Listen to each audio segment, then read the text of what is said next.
ಮೈಸೂರಿನ ward number 6ರ ಮಾಜಿ corporate SBM ಮಂಜು ರಾಜ್ಯ ಸರ್ಕಾರಕ್ಕೆ ಛೀಮಾರಿಯನ್ನ ಹಾಕಿದ್ದಾರೆ.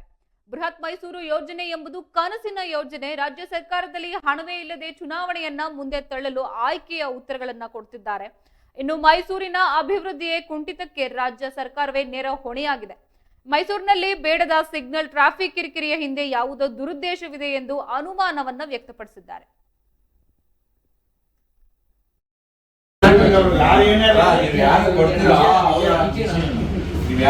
ಅವರು ವಿಶ್ವಾಸ ತಗೊಂಡು